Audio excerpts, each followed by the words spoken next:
Good morning, gang.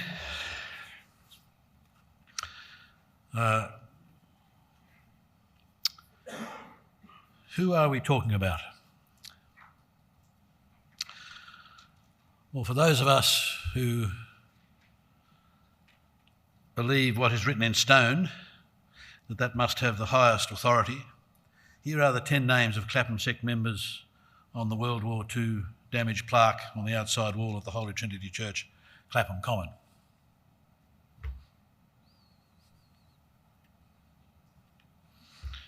There we go.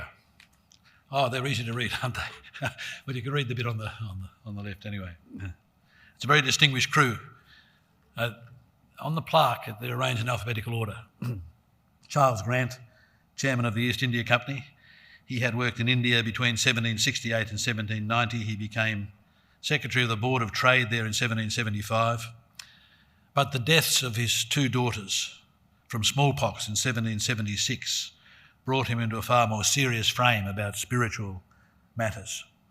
And on returning to London in 1790, he became acquainted with Wilberforce, and in 1794 he moved into Glenelg, a new house at Battersea Rise, Clapham, next door to Henry Thornton and Wilberforce. In the same year he was elected director of the East India Company. His power reached its apogee between 1804 and 1815, when he was continuously chairman, deputy chairman, or power behind the throne. He was thus able to have appointed to India serious evangelical chaplains, nurtured at Cambridge by Charles Simeon. Most famously, Claudius Buchanan, Daniel Corrie, Henry Martin and Thomas Thomason. These are all incredibly important names. The Christianity promoted in India at the beginning of the 19th century then was predominantly evangelical, just as it was in New South Wales, and for the same reason. It was the work of those who were to become members of the Clapham Sect. There was no Clapham Sect when Australia was settled in 1788. It was formed after that. Then the second name is Zachary Macaulay, Governor of Sierra Leone, father of Thomas Babington Macaulay, the essayist. Then was Granville Sharp, a founder of the Society for the Abolition of the Slave Trade and of the British and Foreign Bible Society. I should be showing you all their portraits and so on.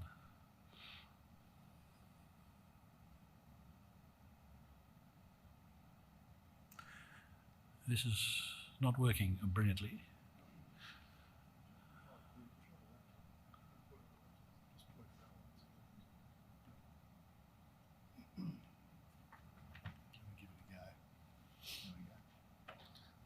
Sharp.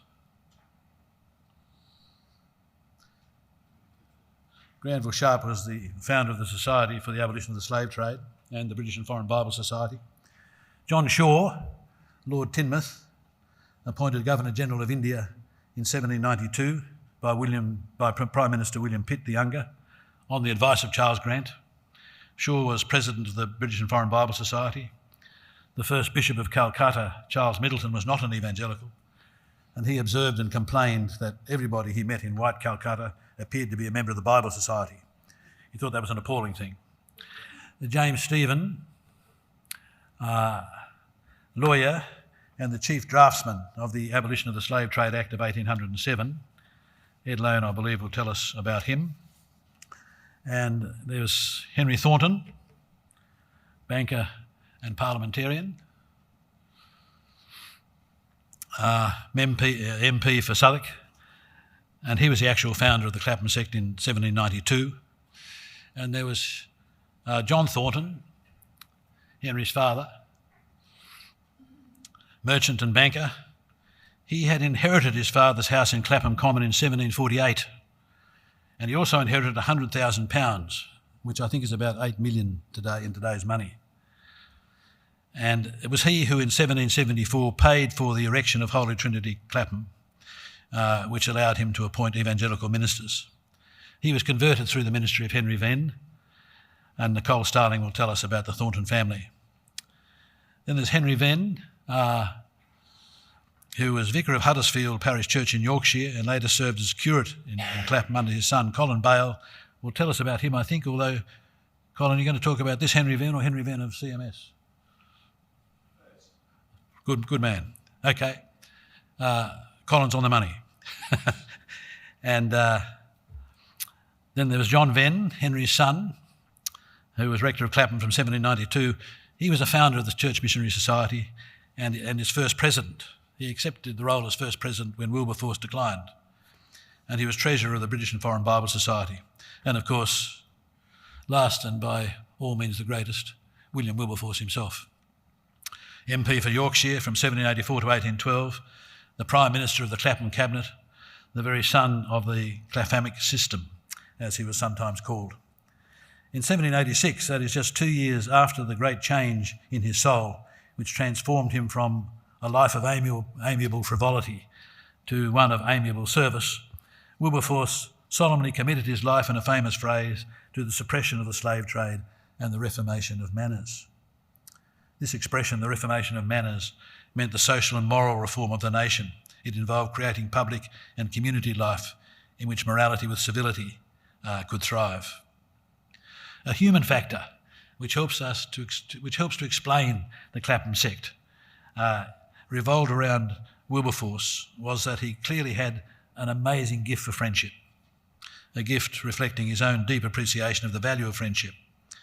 As Wilberforce wrote in 1811 to Stephen, "I have long thought that of all the manifold blessings which Providence has heaped upon me, the greatest of this world consists of kind and intelligent friends."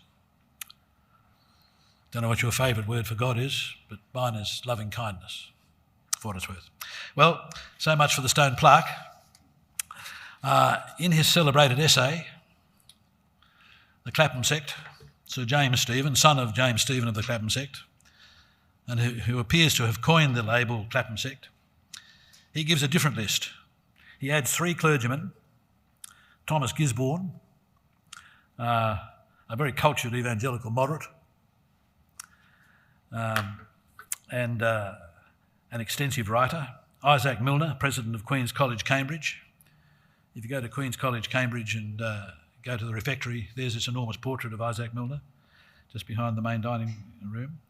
And then there's thirdly Charles Simeon, vicar for over 50 years of Holy Trinity Church, Cambridge. He omits John Thornton and adds William Smith. William Smith was a Unitarian, which is significant in that it suggests that the Clapham Sect was not always rigid on points of doctrine. Note that neither list includes Hannah More, writer, poet and playwright. If you ask Google, was Hannah More a member of the Clapham Sect? AI says yes. Hannah More was closely associated with the Clapham Sect, though not necessarily a formal member in the same way as some of the men. She was a prominent figure who shared their evangelical beliefs and worked alongside them, particularly in the abolitionist movement and in her efforts to educate the poor. Unquote AI. Her thoughts on the importance of the manners of the great to general society, published in 1788, anticipated Thomas Gisborne's An Inquiry into the Duties of Men in the Higher and Middle Classes of Society in Great Britain, 1794, and William Wilberforce's practical view of the prevailing system of professed Christians in the higher and middle classes of this country, contrasted with real Christianity in 1797. So you see, they're all on about the same thing. Hannah More's Sunday schools and educational endeavours among the poorest classes were to have a direct impact on the Australian colonies. And Susan Ann will tell us about Hannah More, and Ruth LeCabio will speak on Clapham's impact on education. She said, "Reformation must begin with the great, or it will never be effectual." By the great, she means the upper classes. Men of authority and influence, exhorted Wilberforce, ought to use every legitimate means at their disposal to advance moral and religious causes. So Clapham was a class act, an upper class act. Contrast that with John Wesley. John Wesley, who died in 1791, just before the Clapham Sect was formed actually, had declared that he designed plain truth for plain people. But the Claphamites had a different design. they now sought to do within the established church and nearer the throne. This is a quote, what Wesley accomplished in the meeting and amongst the multitude. So that is some of those whom we are talking about. What are we talking about? Well, the Clapham Sect was not a sect, and its members were not sectarians. It was a network, a community, a society, a confederacy of evangelical merchants and bankers, evangelical politicians and evangelical clergy, powerful in their agency to address domestic and international needs in the last decade of the 18th century and the first decade and a half of the 19th. So we've already come to a moral of this whole story. I love it when history teaches morals. Well, here's the first moral. Social uplift is best achieved by the interdependence of business, church and state. Social uplift is best achieved by the interdependence of business, church and state. We evangelicals think that the most important of our beliefs is the separation of church and state. Very sad. It's the interdependence. When it works well, it's terrific. Before the Clapham Sect phenomenon, there were, of course, associations of clergy who did good things, and there were political groupings who exercised power, and commercial communities, of course, taking advantage of the financial revolution to speed the economic development of the Industrial Revolution, but acting independently. Acting independently, they failed to have the transformative effect of the Clapham Cabinet, where the expertise was shared across the professions and occupations, now understood as callings and vocations. What difference did it make that these gifted experts were evangelicals? It made a big difference to evangelism and philanthropy. An astonishing variety and number of evangelistic and philanthropic societies were founded with Clapham Sect patrons and board members, and then most of those societies had branches of them formed in Australia and other places later on. Now, two monumental recent studies of the Clapham Sect have closely researched the process by which the Claphamites achieved such power. Atkins' Converting Britannia and how they fashioned philanthropy into a vocation in itself, Allpress's British Philanthropy in the Globalising World.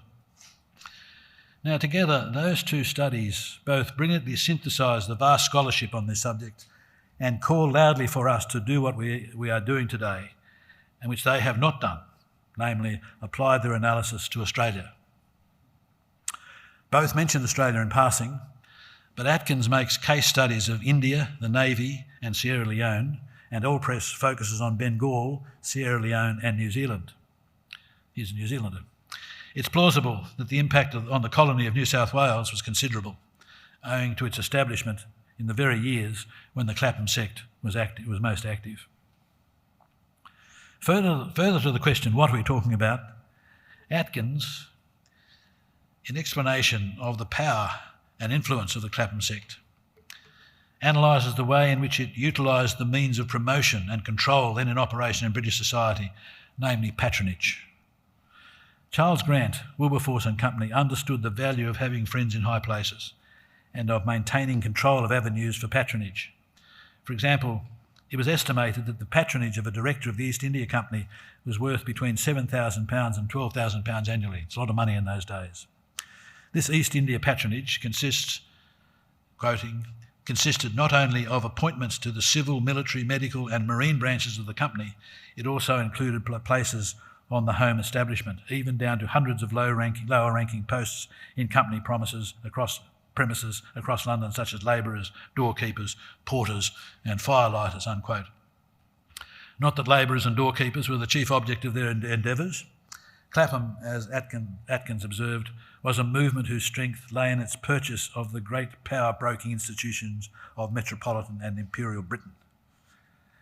And Atkins sums up the thesis of his book thus: they, the Claphamites, pursued their own priorities, often measuring their success in terms of appointments and influence, and talking openly about this in terms that later generations would have found deeply cynical. This book, therefore, is concerned chiefly with the pursuit of power, unquote. In contrast to Atkins, who documents the extent to which the Clapham Sect was like every other powerful group in London society, Allpress stresses the ways in which it was different. He argues that the philanthropy of Clapham features intergenerality, the dynamic between inner life and outer activism, and an enjoyment of collaborative work on behalf of others. Now, that dynamic between inner life and outer activism is another way of exploring motivation for action. When you think about it, the dynamic between inner life and outer activism within a community of clergy would be different from the dynamic within a community of merchants or bankers. When those communities are brought together as a Clapham, that dynamic would be different again. The need then is to reconcile the separate vocabularies of commerce and religion. And this brings us close to the secret of Clapham, which in turn is the key to national well-being. Bringing together spheres hitherto separate created the opportunity, quote, to address the fundamental questions of the relationship between faith, morality and society. The relationship between faith, morality and society, what Wilberforce called the cement of society.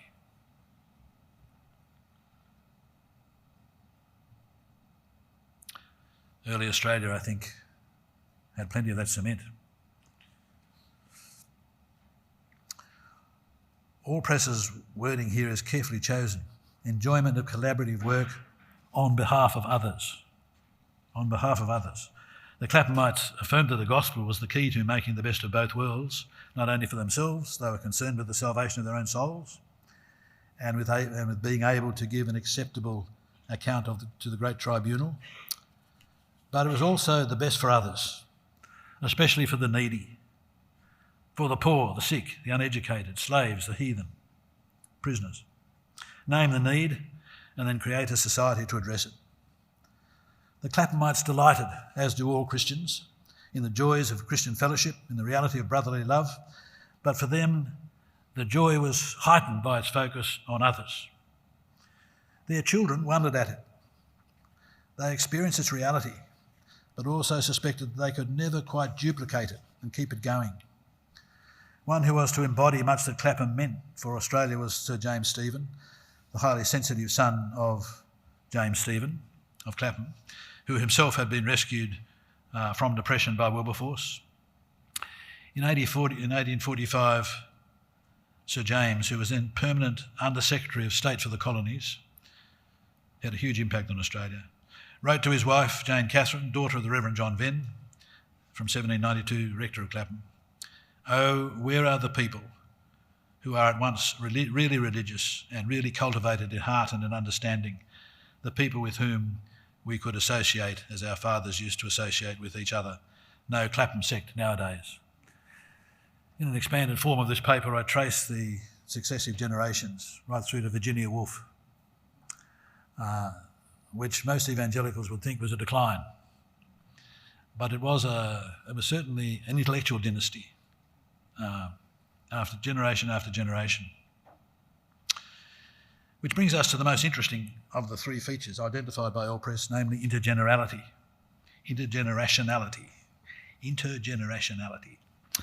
By this he means the concurrent involvement of different generations in philanthropic work at any point in time, and the consequent transfer of rising generations of the philanthropic spirit, resulting in the creation of long-enduring charitable Christian dynasties. I'm fascinated by these Christian dynasties over time in Australian history. There are dynasties who operated at the time of the First Fleet who are still operating in Australia today. They are very tenacious. They've had a big impact on Australian history. Allpress's book is a study of three generations, focusing mainly on the Thornton family. John Thornton, Henry's father and a very wealthy merchant, became active in the work of philanthropy as early as the 1750s. He came to believe that philanthropy, not commerce, was his main vocation. He transferred his passion for philanthropy to his own children, and he settled among a number of banking families at Clapham and died in 1790. His son Henry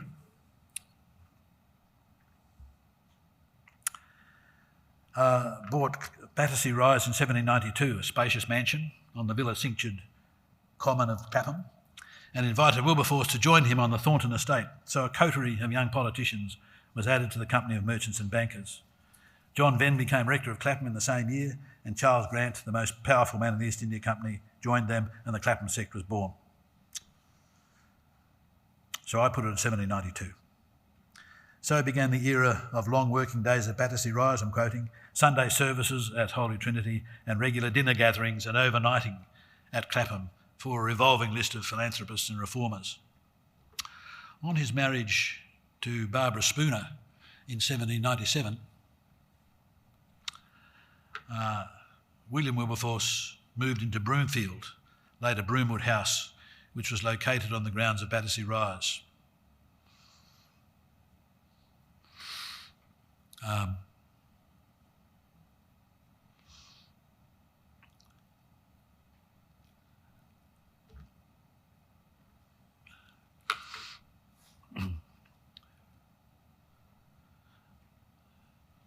In 1802, John and Charlotte Shaw, now Lord and Lady Tidmouth, relocated to the Common shortly after their return from India, as did Zachary and Selina Macaulay, moving into a house owned by Samuel Thornton in time for Macaulay to supplement his workload as Secretary of the Sierra Leone Company, which was a free trade settlement, with the editorship of the Christian Observer. But this All Press's second generation, the generation of the Clapham Sect, didn't last for much more than a decade in its Clapham focus, as its members moved around primarily to be nearer Westminster for the parliamentary members of the Clapham Sect, who were known as the Saints. Wilberforce moved to Kensington Gore House in 1808, so that he did not have to be away as much from his own children. In 1813, John Venn died, followed in 1815 by the death of Henry and Marianne Thornton, signalling a partial terminus of the Clapham system. So by 1813, as a group, it was sort of finished. But while it did last, it manifested conspicuous intergenerationality in the sense of different generations mixing together and doing good. Picture the scene. Battersea Rise House features a beautiful oval library, said to be designed by Prime Minister William Pitt himself. And there, the usual group, as Sir James Stephen called them, met to transact business. But the Clapham Cabinet, as it was also known, was not precious about the secrets of its deliberations, like some political cabinets are. The oval library opened out onto capacious gardens, and Wilberforce set the tone to the usual group by breaking off business to romp on the lawns in his socks with the children, with their tall shaggy dog, or with any number of interlopers who emerged from the deep foliage of the gardens around Clapham Common. Legislators, travellers from distant lands, writers and scientists, and women who, by their matronly presence, harmonised the elements of this little world, while the lord of this well-peopled enclosure, Henry Thornton, rejoiced over it with a contagious joy. So it was a very happy thing. I just want to talk finally in a few minutes about the impact of Clapham on Australia. I know that I'm not allowed to do this, but here we go. What makes today's conference so important, I believe, is that the impact of Wilberforce and the Clapham Sect on Australia was so significant, and yet it's largely been ignored by historians. It really does need its own historian to focus on the subject. And when you think about it, the interests of the Clapham Sect were such that they neatly dovetailed into many of the needs of the infant colony. Evangelicals had much to do with the Navy, which was involved with policing the law against the slave trade and with supporting convict transportation ships. The Clapham Sect was involved with the reform of prisons and transportation, with the care for the poor and with orphans, all prominent challenges in early New South Wales. We know that the Clapham worthies were interested in how and who should govern its colonies, on who should be its chaplains and ministers and school teachers. You can just find them all over the place. To take an example at random, John Bird Sumner, cousin of Wilberforce, who had worked among the poor in Liverpool and one of England's first evangelical bishops, successfully recommended the appointment of Charles Beaumont Howard as South Australia's first chaplain, and had a hand in training Bishop Frederick Barker, Sydney's first evangelical bishop. He particularly fashioned Barker's role in the formation of the Church Society, established for the purpose of building churches among the poor, now Anglicare, and also St Catherine's School, Waverley, established primarily for the education of the daughters of clergy.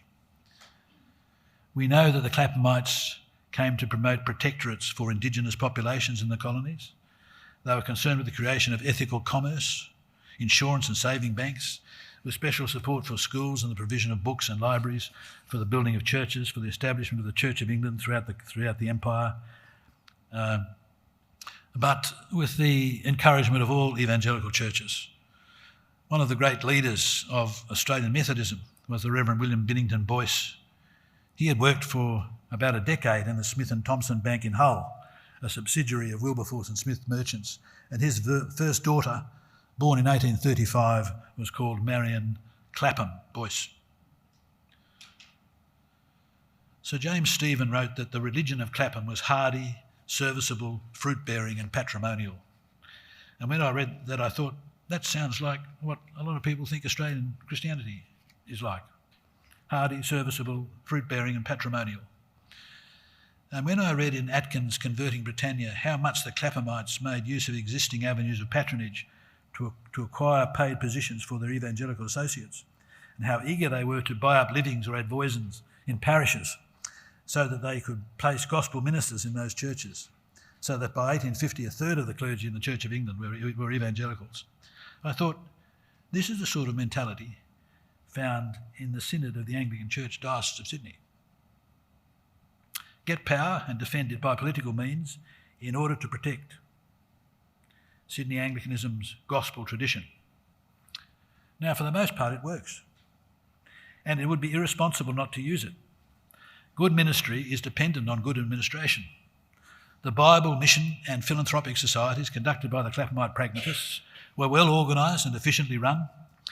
They were not above judging success in monetary terms. The income of the Bible Society increased spectacularly. Formed in 1804, its income was £5,000. By 1815, it was £70,000, raised by 541 auxiliaries. I mean, they knew how to organise things. Well, the Sydney Synod is as faithful to the evangelistic mission, I think, as the Clapham promoters of CMS, the Bible Society and so on, but maybe it's not as driven to express the love of Christ in practical compassion for the needy. But given that the purpose of Synod is to strengthen the Church and not the state, on balance one can see that there is a congruence between Clapham and Sydney Anglicanism, which is commendable. Allow me to conclude with one more gratuitous observation. Whilst both Clapham and Sydney Synod use power in a way that not all support, and whilst agreeing that all power tends to corrupt, both prefer to exercise power within defined and broadly accepted boundaries in order to avoid the greater condemnation of doing nothing at all. For it's easy to imagine that a movement headed by powerful politicians and businessmen such as Clapham could easily run amok. And indeed, that seems to be what is happening these days in Trump's America. There, a movement known as a New Apostolic Reformation, NAR, consisting of independent charismatic apostles and prophets, is seeking, quote, to have Christians dominate all elements of society, including the government. American political scientist Paul Dupe reports that 42% of self-identified Christians in America in October 2024 agreed that God wants Christians to stand atop the seven mountains of society: family, religion, education, media, arts and entertainment, business and government. Well, I dare say that Clapham might declare that a legitimate aspiration and reasonable hope if and only if three conditions are met. If the power of those top of the mountains positions is not sought for its own sake, if the aspirants for those positions are equipped by God's grace and by hard-won experience, and if the transfigured and resurrected Christ is with them on those mountain tops. I've overstayed my welcome. Thank you very much, Stuart. Stuart. Yeah, great. Thank you very much, Stuart. I think you've really whet our appetite for the day sufficiently, more than sufficiently, in fact. Please do remember you can use the Slido app for questions. And I'm just having a look here in the question. There's no questions as yet, but I've got one, so you can't get away that easily. And Stuart will be around. Feel free to come and join and ask him questions over a cup of tea. Look, maybe I'll just do one question, and of course I'll just mention that you can write in your questions during the talks so that they'll be there at the end. It's a simple question, perhaps. Maybe it's too basic. Maybe I'm not sure, but. When James Stephen kind of coined the term, the Clapham Sect, in his context, what does the word sect mean? What did it mean for him and for them then, that word sect? Two things. I won't be around because I'm very germy, and so I'm going to go home. But as far as the sect word is concerned, I don't know what they understood by it, but I think what they understood by it was that it was a remarkable remarkably close-knit religious community. So that they were people who lived with each other and for each other. And you can imagine that that could become sectish. I don't think it did in their case, but it's got some of the shape of a modern sect. Well, thanks for letting me put you on the spot there, Stuart. And look, thanks for presenting that talk, even in it's not feeling 100%. What if we could just thank Stuart again?